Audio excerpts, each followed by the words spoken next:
the saviors of rock and roll, Dave.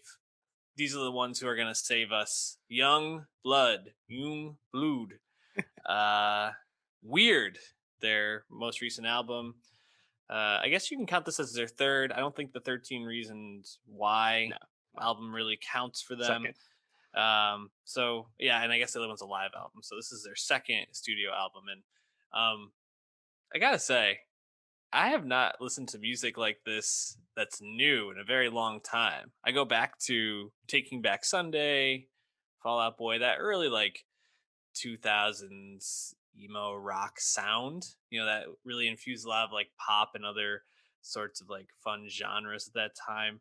But I really was getting nostalgic listening to them, and uh, very hit or miss album for me, Young Say that Blood. again.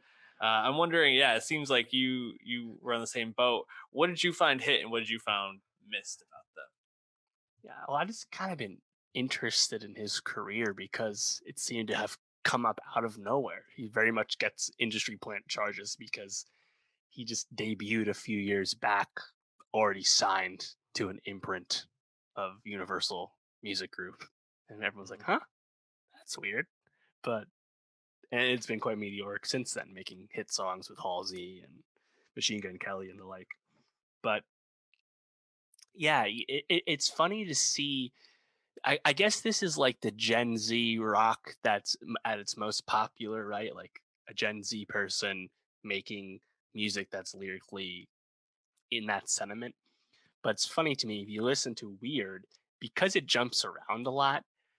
I don't really know if Youngblood has much of an identity. I've kind of been honing that thought for a while because the my favorite song that he's made came out just last year. It's called Parents. It has a music video that has almost like a hip hop cadence to it. Very easy message to understand about your parents don't know shit about what you're going through. Don't listen to them. Nothing new ground there. But for some reason, I really like that groove. And then on this, it's like, wow, he's jumping around so much, but I just don't feel like he's convincing anyone of like who his like what his music is. Cause like sometimes I'm like, oh, this is like Maddie Healy karaoke. And Maddie Healy is already someone who's like barely a rock star in the traditional sense, right? He basically makes pop music. And here Mhm. Young Blood just kind of copy a Maddie Healy thing on like Cotton Candy in particular, that hook, the you. It's like that's fucking 1975 shit right there. Yeah, and Like and even go ahead. he just feels like he like sometimes presents as having an edge to his music and sometimes pulls that way back, you know. And like for 1975, I think are quite genuine in how they jump around. It makes sense to me at least. Young Blood, I don't know. It's quite scattershot. I think the 1975 wannabe comparison is right in line with kind of where I was at. God Save Me, but Don't Drown Me Out has this like interesting guitar or sorry drum beat that just is like a little stilted and like stuttered, and then the way he sings over it, kind of in this like I don't know, talky type voice, it really reminded me of like Love It If We Made It in some ways, and I was just kind of getting very strong 1975 vibes from that song as well. And then I'm looking through my notes, and it's funny. Everything was me pairing him to another artist. I was like, "Oh, this sounds very Reliant K or The Fray on Teresa," which is this like love song that he tried to write. I put down this reminds me of a Beastie Boys attempt on Super Dead Friends. I mean, it's just feels like he's reaching for this like pop punk space, but not really defining himself within it, but kind of doing a lot of things okay. I do think there's one song though that's an absolute bop on this, which is Charity. The chorus and hook on that song, just I thought that was really catchy, good tune. Definitely was vibing with that. But outside of that, I really found a lot of this to be good, but pretty unmemorable and in line with just trying to do things other people have already done better.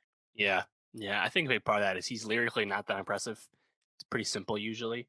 I think the best he gets with that is probably Mars, which does seem to have Mm. a nice message. And from what I understand, his tours and shows when they could happen, he attracted quite the motley crew. He seems to definitely appeal to people that feel like Outsiders and stuff, and that's cool and all. But I still think the music could take a step up a little bit, honestly.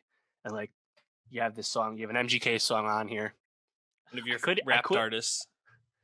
I couldn't quite place the melody that Kelly in particular was doing on this, but it sounded really familiar. I want to figure that out still. But I actually think they made a better song last year on Machine Gun Kelly's album. I think I'm okay. I think it goes a little Mm. harder than this. But Yeah. yeah, he's a weird one, man. Hence the album title. uh, Weird is good, but be more yourself and weird. Maybe less other people and weird.